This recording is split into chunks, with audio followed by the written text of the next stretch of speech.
पता है हमारे यूपी बिहार में लगभग सारे लड़के कृष्णा कन्हैया होते हैं। लड़की सामने दिखी नहीं कि देखो निकाली काली अखिया जब वही दिन से निंदिया भटकल बा। उसके बाद शुरू होता है हमारा प्रेम प्रसंग। पता है कहाँ? आम के गाछी में के माई आम के गाछी में। लेकिन ये मिलना मिलाना प्रेम प्रसंग कुछ दिनों बाद थम सा जाता है।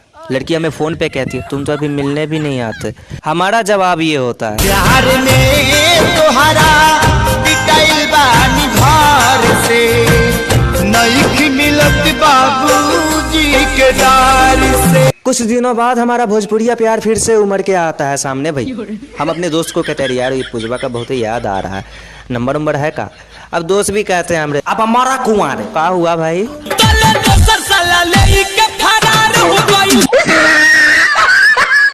अरे भाई ऐसे क्यों बैठा है?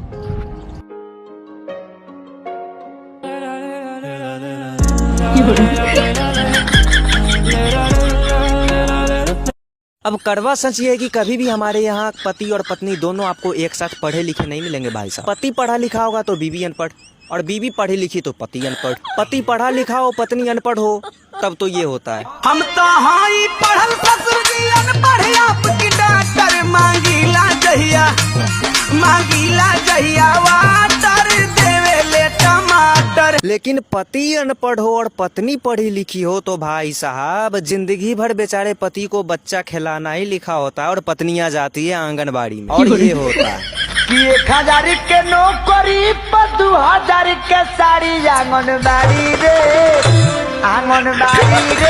दिहाली संघारा बिगाड़ी। अब कड़वा सच ये है कि कभी भी हमारे यहाँ पति और पत्नी दोनों आपको एक साथ पढ़े लिखे नहीं मिलेंगे भाई साहब। पति पढ़ा लिखा होगा तो बीवी अनपढ़, और बीवी पढ़ी लिखी तो पति अनपढ़। पति पढ़ा लिखा हो पत्नी अनपढ़ हो तब तो ये होता है हम तो हाई पढ़ल ससुर जी अनपढ़ आपकी डॉक्टर मांगीला जहिया वाटर देवे ले टमाटर। लेकिन पति अनपढ़ हो और पत्नी पढ़ी लिखी हो तो भाई साहब जिंदगी भर बेचारे पति को बच्चा खिलाना ही लिखा होता है और पत्नियां जाती है आंगनबाड़ी में। और ये होता है कि 1000 के नौकरी पर 2000 के साड़ी आंगनबाड़ी रे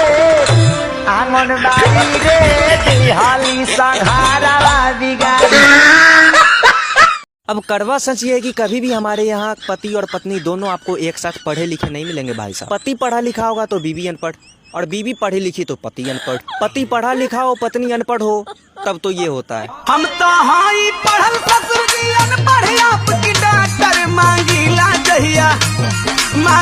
जहिया वाटर देवे ले टमाटर। लेकिन पति अनपढ़ हो और पत्नी पढ़ी लिखी हो तो भाई साहब जिंदगी भर बेचारे पति को बच्चा खिलाना ही लिखा होता है और पत्नियां जाती है आंगनबाड़ी में। और ये होता है कि 1000 के नौकरी पर 2000 के साड़ी आंगनबाड़ी रे